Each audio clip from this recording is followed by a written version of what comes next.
जाति मूल रूप से वो ब्राह्मण जाति है जिनका काम आदिकाल में यज्ञ में पशु बलि देना होता था। आदिकाल में यज्ञ में बकरे की बलि दी जाती थी। संस्कृत में इनके लिए खटिक शब्द का प्रयोग किया गया है। मध्यकाल में जब क्रूर इस्लामी आक्रांताओं ने हिंदू मंदिरों पर हमला किया तो सबसे पहले खटिक जाति के ब्राह्मणों ने ही उनका प्रतिकार किया। राजा और उनकी सेना तो बाद में आती थी। मंदिर परिसर में रहने वाले खटिक ही सर्वप्रथम उनका सामना करते थे।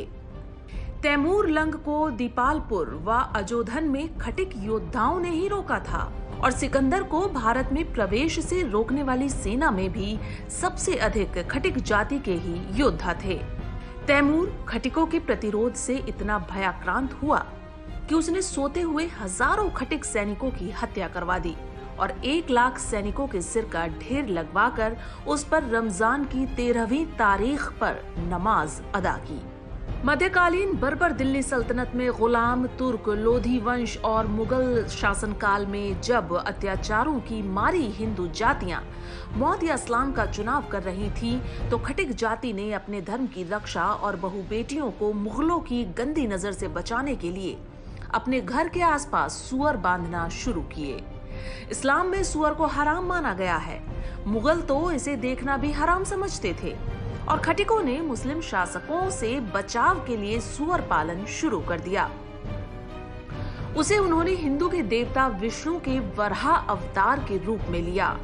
मुस्लिमों की गौ हत्या के जवाब में खटिकों ने सुअर का मांस बेचना शुरू कर दिया और धीरे धीरे ये स्थिति आई कि वो अपने ही हिंदू समाज में पददलित होते चले गए।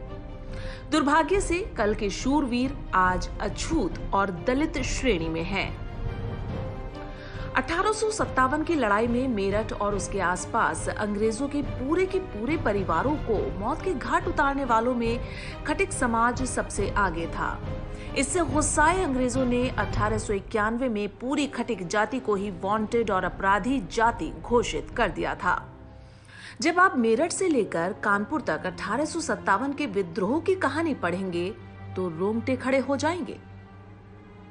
जैसे को तैसा पर चलते हुए खटिक जाति ने न केवल अंग्रेज अधिकारियों बल्कि उनकी पत्नी, बच्चों को इस निर्दयता से मारा कि अंग्रेज थर्रा उठे।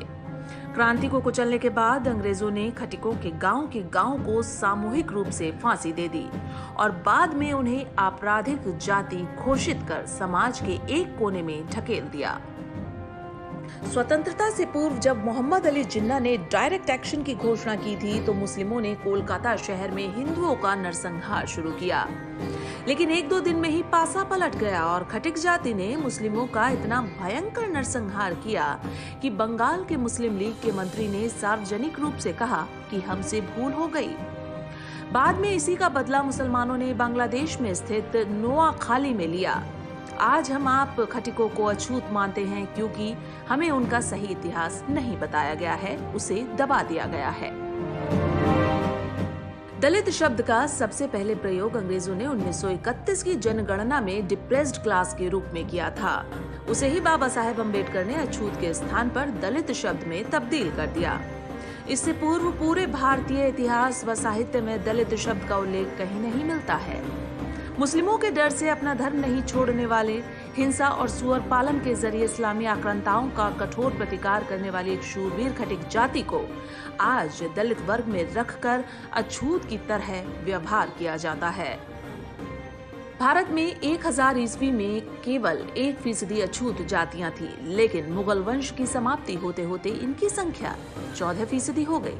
आखिर कैसे? सबसे अधिक खटिक अनुसूचित जाति के लोग आज के उत्तर प्रदेश, बिहार, बंगाल, मध्य भारत में हैं, जहां मुगलों के शासन का सीधा हस्तक्षेप था और जहां सबसे अधिक धर्मांतरण हुआ। आज सबसे अधिक मुस्लिम आबादी भी इन्हीं प्रदेशों में है जो धर्मांतरित हो गए थे।